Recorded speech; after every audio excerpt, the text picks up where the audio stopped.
Assalamualaikum warahmatullahi wabarakatuh. Selamat pagi anak-anak. Salam sehat, tetap semangat belajar pada kesempatan hari ini. Pada kesempatan hari ini, Pak Danang ingin mengajak kita belajar bersama-sama bahasa Indonesia kembali dengan materi penulisan dan penggunaan kata atau istilah. Ini sebenarnya sudah pernah diajarkan seharusnya di kelas 4 dan 5. Sebelumnya, kita awali dengan basmalah bersama-sama. Bismillahirrahmanirrahim. Lanjutnya ya anak-anak ya. Nah, anak-anak, dalam penulisan kata ataupun istilah, kita dalam bahasa Indonesia itu ada banyak sekali aturannya. Yang akan kita pelajari ada 4 dulu ya. Perhatikan 4 dulu yang kita pelajari bersama-sama. Yang pertama, aturan yang pertama adalah imbuhan dirangkaikan dengan tanda hubung. Ini namanya tanda hubung anak. Jika ditambahkan dalam bentuk singkatan kata dasar bukan bahasa Indonesia. Maksudnya kata dasar bahasa asing. Bisa bahasa Jawa juga bisa. Bahasa asing, Inggris, dan sebagainya bisa. Misalnya, langsung contoh aja ya. Banyaknya perusahaan mem-PHK-kan karyawannya. Nah, aturan yang pertama tadi adalah berupa yang namanya singkatan PHK, ya kan? Harus ada tanda penghubungnya, awalan, akhiran. Contoh yang kedua, perkara ini sudah di PT-UN-kan oleh pihak penggugat. Ini adalah singkatan, awalan, dan akhiran. Sedangkan contoh yang ketiga, komputer Anita sedang di-upgrade. Upgrade adalah bahasa asing. Mendapat awalan di, maka menggunakan tanda hubung.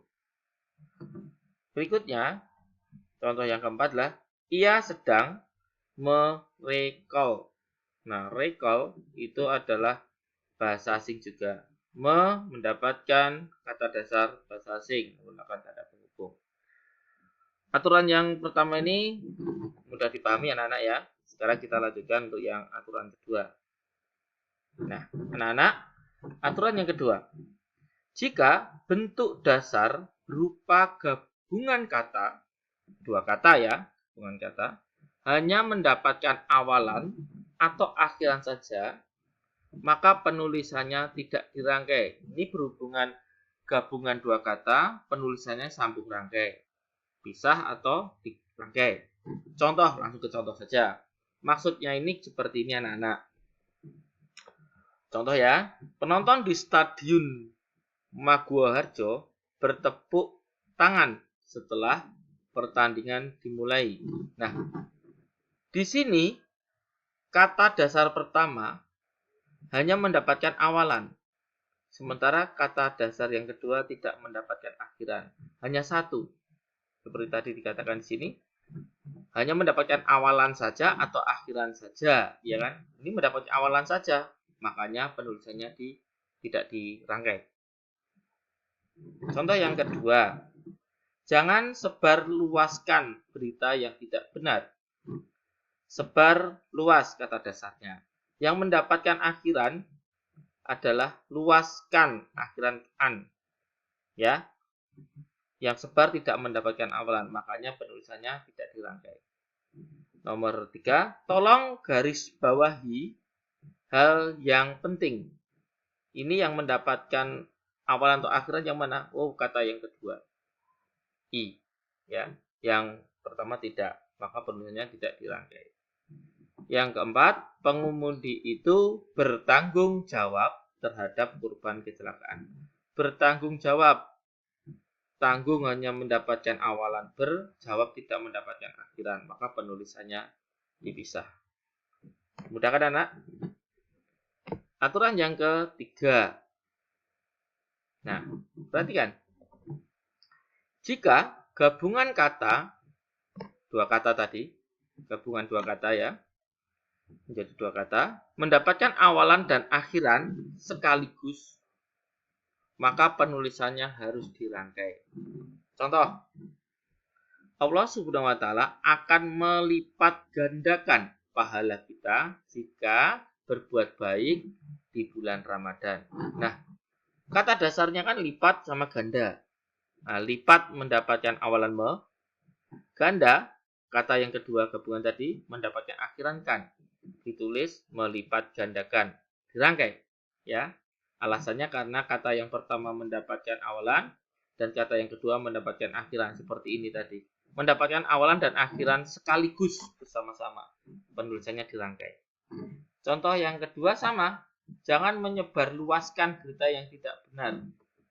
Kata dasarnya kan sebar dan luas.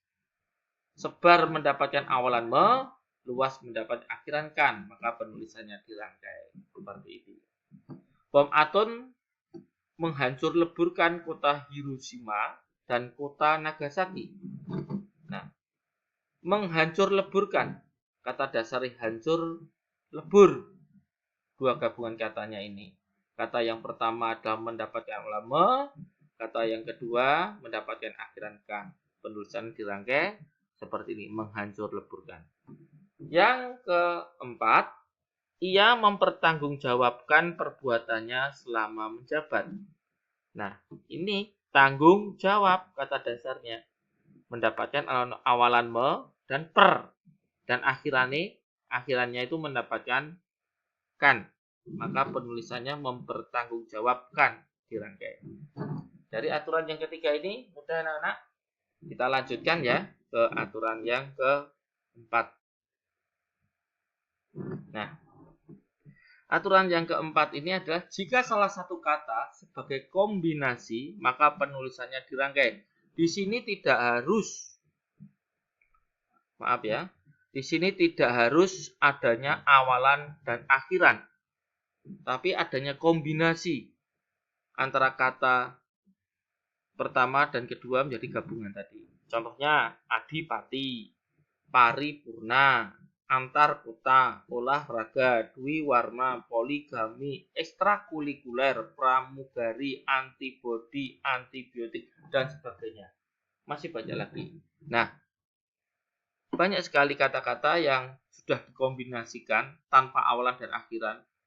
Dia sudah penulisannya dirangkai. Dua gabungan kata yang penulisannya dirangkai.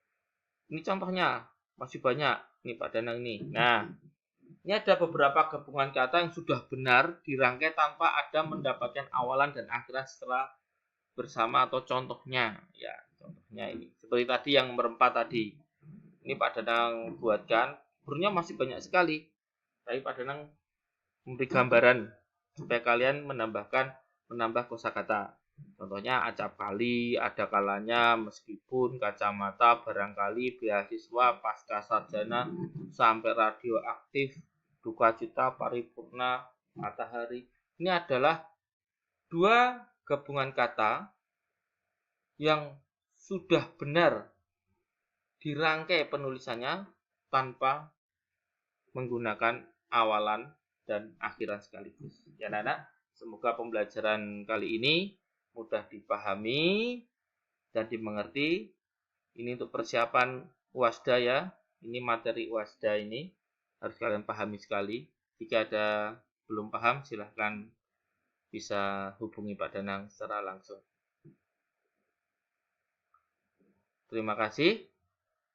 Assalamualaikum warahmatullahi wabarakatuh.